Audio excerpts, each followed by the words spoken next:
She's lying in bed, scrolling through old messages, wondering why you haven't texted back. Not because she's worried about you, because she's worried about what your silence means about her.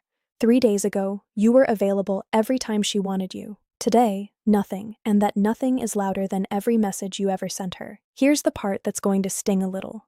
The version of you that chased her, texted first, apologized for things that weren't your fault. That version was easy to predict and easy to walk away from. But the man who just stopped? She doesn't have a script for him. So what is she actually thinking right now, in the silence you just created? And why does that silence do something your words never could? If you're watching this, you already know the feeling. You've replayed the last conversation 50 times. You've typed a message and deleted it. You've checked if she's online, then hated yourself for checking. And somewhere underneath all of it, you're asking one question. Does she even think about me anymore? I want to say something first, and I want you to actually hear it instead of skimming past it. Wanting to understand her isn't weakness. Men who never ask this question, who just chase harder or disappear out of pride, never get the clarity you're about to get. You're here because you want to understand, not just survive. That's a different kind of man, and it's the kind who eventually gets his power back. Here's what's going to separate this video from every generic "just move on, bro" video you've watched. I'm not going to tell you to fake indifference. I'm not going to tell you to post gym selfies and hope she gets jealous. That's theater, and women can smell theater from a mile away. What I'm going to show you is the actual psychological mechanism that happens inside a woman's mind when a man who used to chase her suddenly stops. The real cognitive process, not the TikTok version of it. By the end of this video, you're going to understand 3 things most men never figure out. First, why absence doesn't just create distance. It creates a very specific kind of mental itch that she cannot ignore, even if she wants to. Second, why the exact moment you stop pursuing her is often the moment she starts reconstructing the entire relationship in her head, replaying moments she barely noticed the first time. And third, and this is the one that changes everything, why becoming unpredictable again isn't a manipulation tactic. It's the return of something she fell for in the first place, and something you're chasing quietly buried. Now, here are 2 things I want you to sit with, because I'm going to unpack both of them later in this video. 1, there's a specific psychological reason why women often miss men more after the breakup than during the relationship itself, and it has almost nothing to do with love. 2, there's a moment, and it's more precise than you think, where her curiosity about your silence flips from mild interest into something she actively can't stop thinking about. I'll show you exactly where that line is. But before any of that makes sense, you need to understand what pursuit actually does to a woman's brain, not emotionally, psychologically. Because most men have this backwards. They think chasing shows love. Chasing shows something else entirely, and once you see what it actually communicates, you'll understand exactly why she pulled away when you leaned in, and why she's about to lean in now that you've pulled away. Let's get into it. Section 3. The suspense/truth reveal. 6:30, 11 o'clock. Most men believe chasing equals effort, and effort equals love. So the more anxious they feel, the more they text, call, apologize, over-explain. It feels logical. If I show her how much I care, she'll feel how much I care. Here's the problem. That's not how attraction works. That's how reassurance works, and reassurance and attraction are not the same thing. When you chase, you're not actually communicating love. You're communicating certainty. You're telling her without saying it out loud, I will always be here, no matter what you do. And certainty, past a certain point, kills desire, not because women are cruel or shallow, because human attention, all human attention, hers included, is wired to focus on what's uncertain, not what's guaranteed.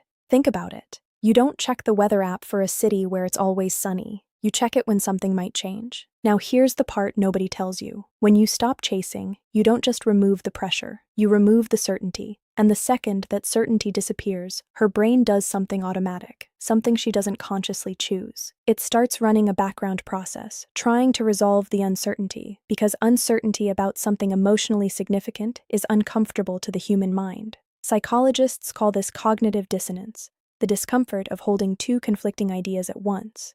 In her case, the conflict sounds like this: I thought I knew exactly where I stood with him, now I don't. Which means maybe I was wrong about him. Which means maybe I was wrong about this. That discomfort doesn't fade quietly. It demands resolution. And the only way her mind can resolve it is by thinking about you. replaying conversations, reanalyzing your last few interactions, searching for the moment things shifted. Let me give you a scenario, because I want this to land, not just sound clever. Picture a woman named the version of her you already know. For weeks, every time she pulled back even slightly, you closed the gap. Cancelled plans got apologized for, by you. Mixed signals got smoothed over, by you. She never had to sit in uncertainty about you because you filled every gap immediately. Then, one day, you don't. She sends something and there's no immediate reply. A day passes. Then 2. At first she tells herself she doesn't care. But by day 3, she catches herself checking her phone slightly more than usual, and she hates that she's doing it, which makes her think about it even more. That's not her falling in love with your absence. That's her brain trying to update a model of you that no longer fits the data. You broke the pattern, and the human mind is obsessed with patterns. Here's the piece that really matters, though, the part about ego protection. When you were chasing, her self-image included this idea: I am the one in control here. I am the prize. The moment you stop, that self-image gets challenged, even if just slightly. And most people, women included, will spend a surprising amount of mental energy trying to restore a self-image that feels threatened. Sometimes that looks like her reaching out randomly. Sometimes it looks like her showing up more active on social media where you can see it. Sometimes it looks like nothing visible at all. Just a woman lying in bed, more aware of you than she's willing to admit.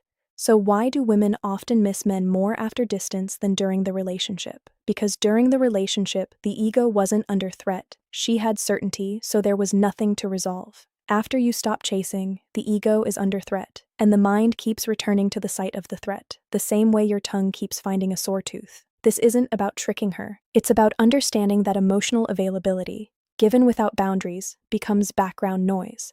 And self-respect, real, unforced self-respect, is the one thing noise can never fake. Now let's talk about what you actually do with this. Understanding the psychology is step 1. Most men stop there, feel smarter for 5 minutes, and then go right back to old habits the moment their phone buzzes. I'm not going to let that happen to you. Here's exactly what to do in order. Step 1. Go fully silent. Not petty silent, peaceful silent. The action is simple. No texts, no calls, no accidentally liking her Instagram story at 1 a.m. full stop. Here's why it works psychologically. Silence only creates the cognitive dissonance we just talked about when it's total. Partial silence, where you disappear for 4 days and then send a "hey, thinking of you," doesn't create uncertainty. It resolves it instantly and resets the entire process back to 0. You're not just wasting the 4 days, you're actively rebuilding the certainty that killed her interest in the first place. The most common mistake here isn't going silent. It's going silent angrily, leaving on read out of spite, posting subtweets, letting your silence smell like resentment instead of self-respect. She can feel the difference between a man who left because he values himself and a man who's punishing her. One is attractive, the other is transparent. Step 2. Rebuild your identity outside of her, for real, not for show. The action. Reinvest in the parts of your life that got smaller while you were focused on her, your training, your work, your friendships, your goals. Here's the psychology. Remember, chasing signals I revolve around you. The antidote isn't performing independence for her benefit. Women can tell the difference between a man who's genuinely rebuilding his center of gravity and a man who's staging a gym selfie hoping she'll see it. The antidote is actually having a center of gravity again, and ironically, the more real that becomes, the more it radiates outward without you doing anything at all. The common mistake: treating this like a temporary strategy you'll abandon the second she reaches out. If your self-investment collapses the moment she texts back, it was never real self-respect. It was bait. And on some level, she'll sense that too, sooner or later. Step 3. If she reaches out, respond from calm, not from relief. The action: when, not if, when. She does reach out, respond with warmth, but without urgency. No essay explaining your side. No immediate scramble to re-engage every day. A calm, brief, secure response. The psychology. Relief-based responses re-trigger the exact certainty that caused the problem originally. But a calm response tells her something powerful. That your peace doesn't depend on her showing up. That you didn't just disappear and wait by the phone. You actually built something in the silence, and her message is a nice addition to that, not the missing piece that completes you. The mistake almost every man makes here, mistaking her reaching out for a green light to go back to full chase mode. It's not a green light. It's a test, whether she's aware of it or not. She's checking if the man who created this new uncertainty is still there, or if he folds the second she gives him a crumb of attention. Step 4. Set an internal boundary about what you'll tolerate going forward, and mean it. The action. Decide clearly and privately what kind of treatment you will and won't accept if this reconnects. Write it down if you need to. The psychology behind this one is different from the others. This step isn't really about her. It's about you. Boundaries communicate self-respect louder than any strategic silence ever could, because they're not reactive. They're not about winning her back. They're about protecting the man you're becoming in this process. And women are drawn to that man not because he's playing a game, but because he's no longer available to be treated as an afterthought. The mistake: setting the boundary in your head during an angry moment, then abandoning it the second she's warm again. A boundary you drop under pressure isn't a boundary. It's a suggestion, and suggestions don't earn respect. Notice something about all 4 of these steps. None of them are about her. Every single one is about you becoming a man whose presence isn't up for negotiation. That's not a trick to get her back. That's the actual foundation of every relationship, with her or with someone else entirely, that will ever work. I know where you are right now, at least I know the shape of it. It's probably late. Maybe it's 2 or 3 a.m. and you found this video because you couldn't sleep and your mind wouldn't stop running the same loop. Did I mess this up? Is she thinking about someone else? Should I just text her? I'm not going to tell you that feeling makes you weak. It makes you human, but I do want to be honest with you about something, because that's more useful than comfort right now. The anxiety you're feeling isn't actually about her. It's about uncertainty, and your mind hates uncertainty so much that it will always try to trade it for pain if pain feels more certain than not knowing. That's why reaching out, even when you know it's a mistake, feels like relief for about 10 seconds. You're not chasing her in that moment. You're chasing the end of not knowing. Here's the reframe I want you to actually hold on to, not just hear once and forget. The silence you're building right now isn't empty. It feels empty because you're used to filling every gap with words, with reassurance, with proof of how much you care. But this silence is doing something. It's the space where she has to sit with her own thoughts about you without your voice managing them for her. And it's the space where you stop being a man defined by what she thinks of him and start being a man defined by what he thinks of himself. That's not a small shift. That's the entire shift. Every hour you don't text her is not a wasted hour. It's a rep. Same as training a muscle you've never used before. It's going to feel uncomfortable, maybe even pointless, especially in the beginning. But self-respect works exactly like strength. It's not built in the one dramatic moment. It's built in the 1,000 quiet moments nobody sees. The message you didn't send, the story you didn't check, the version of you that used to fold immediately and this time didn't. And here's the truth: almost nobody says out loud in these videos. This isn't really about winning her back. If she comes back and comes back changed, aware of what she almost lost,